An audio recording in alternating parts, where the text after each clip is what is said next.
तो स्टूडेंट्स, अभी तक हमने पर्सनल अकाउंट और रियल अकाउंट के रूल्स पढ़े और अब हम जो नेक्स्ट पढ़ने जा रहे हैं दैट इज़ नॉमिनल अकाउंट। तो अब इस टॉपिक में हम सीखेंगे कि नॉमिनल अकाउंट क्या होता है, उसमें क्या आता है और उसका रूल क्या होता है। तो नॉमिनल अकाउंट को इजी करके अगर हम समझना चाहें तो कुछ इस तरीके से समझ सकते हैं कि नॉमिनल अकाउंट में वो चीज़ें आती हैं। नॉमिनल अकाउंट में नॉमिनल अकाउंट में वो चीजें आती हैं, दोज थिंग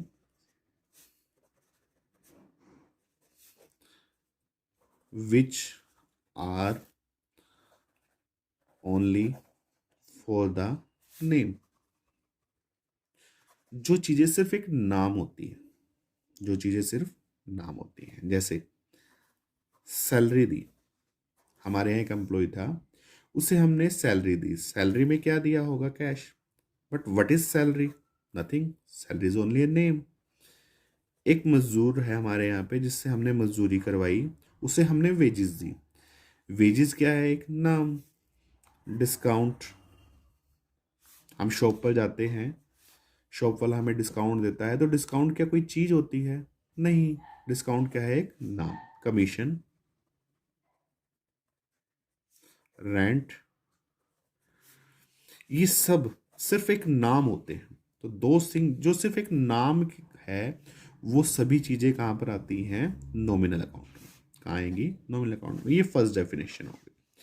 अब नॉमिनल अकाउंट की सेकंड डेफिनेशन क्या है? नॉमिनल अकाउंट की सेकंड डेफिनेशन ये है, those things which are consumed with in a year। दो थिंग विच आर कंज्यूम्ड, जो चीजें कंज्यूम हो जाती हैं एक साल के अंदर। लाइक पेन, हमने एक जनवरी में या मार्च में पेन लिया, अप्रैल में सॉरी।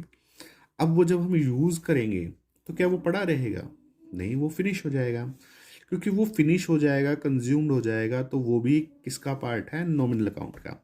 अगर पेन यूज होके फिनिश हो गया तो नॉमिनल अकाउंट में आएगा। और अगर वो पेन अगले बच गया, हमने 10 पेन लिए थे, 9 यूज हुए, एक बच गया। अगर एक पेन बच गया और उसे अगले साल कैरी फॉरवर्ड करना है, मतलब इस साल वो यूज नहीं हो पाया, कब से कब तक? 1 अप्रैल से 31 मार्च तक वो यूज नहीं हो पाया, बच गया एक पेन, तो वो हमारा कहाँ चला जाएगा? रियल अकाउंट में। मैंने आपको बताया था जो चीज़ें ज़्यादा एक साल से ज़्यादा के लिए यूज़ होती हैं वो रियल अकाउंट में आती हैं, और जो चीज़ें एक साल में फिनिश हो जाते हैं, बहुत माइनर सा एक डिफरेंस है, वो यही है। अगर तो कोई चीज़ एक साल में कंज्यूम होके ख़त्म हो जाएगी तो वो हमारा क्या हो जाएगा? Nominal account. और वो अगर एक साल से ज़्यादा के लिए चलेगी तो वो हमारा क्या हो जाएगा? Real account. Just like that. Goods जो है वो हम किस लिए, गुड्स की डेफिनेशन ये है कि जिस चीज़ का हम बिजनेस करते हैं वो बिजनेस के लिए क्या होता है? गुड्स। जिस चीज़ का हम बिजनेस करते हैं वो हमारे बिजनेस में क्या होता है? गुड्स।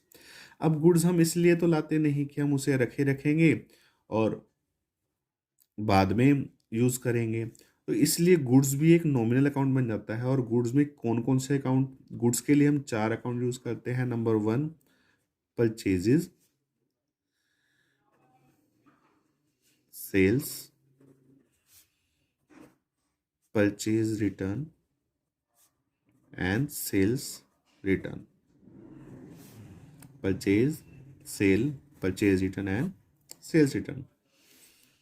तो गुड्स भी एक कौन सा अकाउंट है? नॉमिनल अकाउंट है। ये भी बड़ा इंपॉर्टेंट है।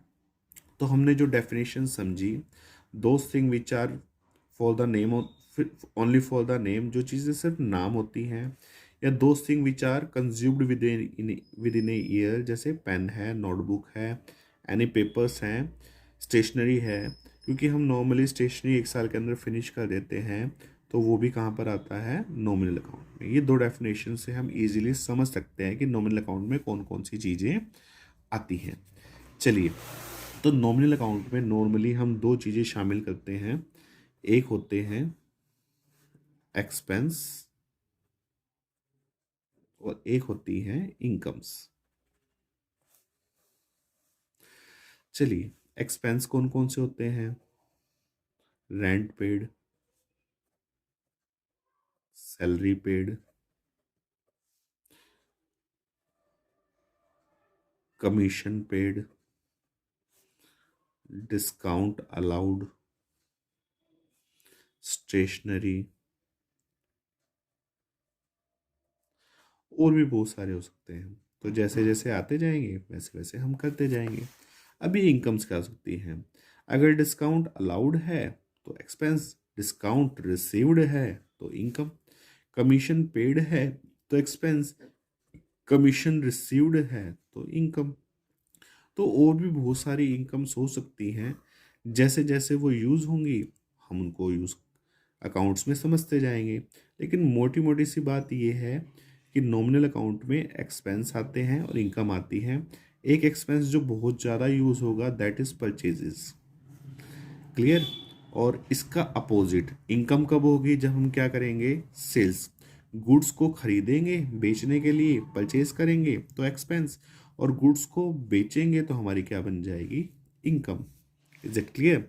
इसका उल्टा, अगर परचेज किया है तो एक्सपेंस हुआ था, और अगर परचेज खरीदा हुआ गुड्स वापस कर देंगे तो इनकम, और अगर सेल्स किया है तो इनकम, और सेल्स को वापस सेल किया है तो इनकम, और सेल जो हमने किया था वो गुड्स वापस आ गया बिजनेस में तो उसका अपोजिट कर देंगे सेल्स रिटर्न।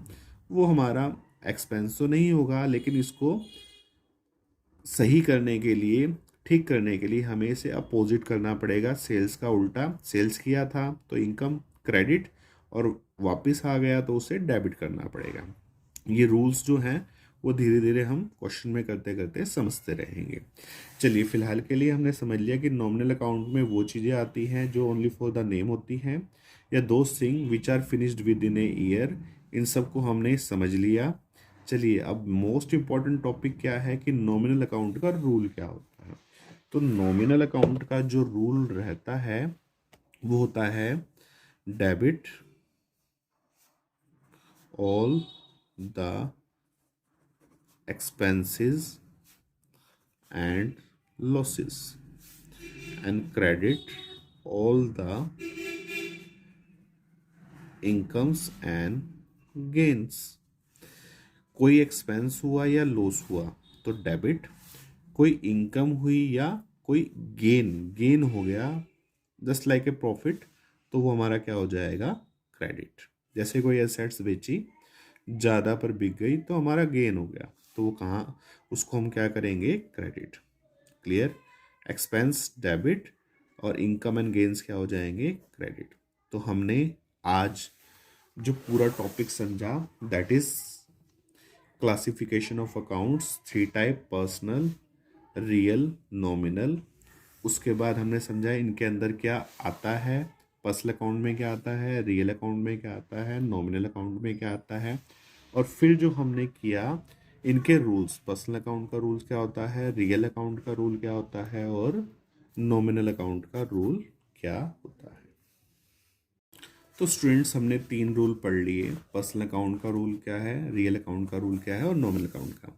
इसके अलावा हम दो रूल्स और कर सकते हैं जो इम्पोर्टेंट हैं और यूज़ होते हैं। वो क्या है? Debit all assets. असेट्स का बेसिक नेचर हमेशा डेबिट होने का है। Clear? And credit all liabilities and capital. Capital और लाइबिलिटीज का नेचर हमेशा क्या होने का है? क्रेडिट होने का है। Debit all assets and credit all liabilities and capital, इनका नेचर है। ये बहुत काम आएगा जब हम क्वेश्चन करेंगे तो इनके बारे में भी समझेंगे। और एक पांचवा मोस्ट इंपॉर्टेंट रूल जो +2 में तो बहुत यूज होता है, तो मैं इसको +1 में भी जब जब क्वेश्चन करेंगे तो मैं इसको समझाने का प्रयास करूंगा। डेबिट को इंक्रीज करने के लिए,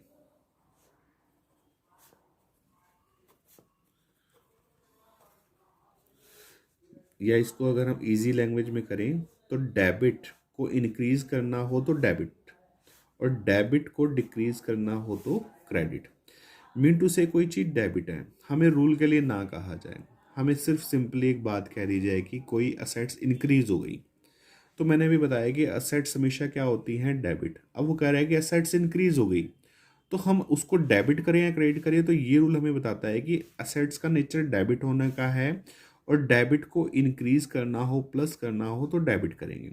अगर कोई कह दे कि असेट्स को डिक्रीज कर दो, तो अगर डिक्रीज करना है तो हमारे अकाउंटेंसी में प्लस माइनस नहीं होता, अकाउंटेंसी में डेबिट और क्रेडिट यूज होता है किसी भी अकाउंट के लिए।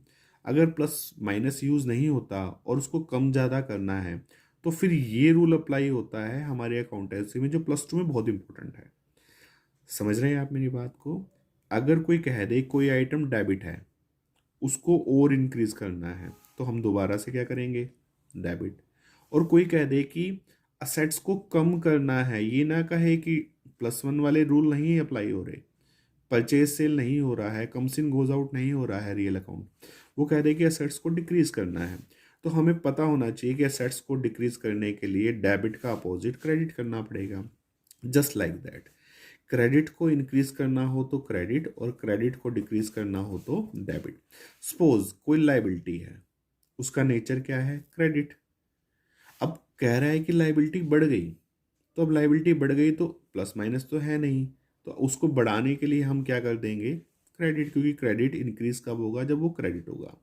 और कोई कह रहा है कि लाइबिलिटी कम कर दो, कम कर दो, तो हमारे पास प्लस माइनस का ऑप्शन नहीं है, कम करने के लिए, क्रेडिट को कम करने के लिए क्या करना पड़ेगा, डेबिट।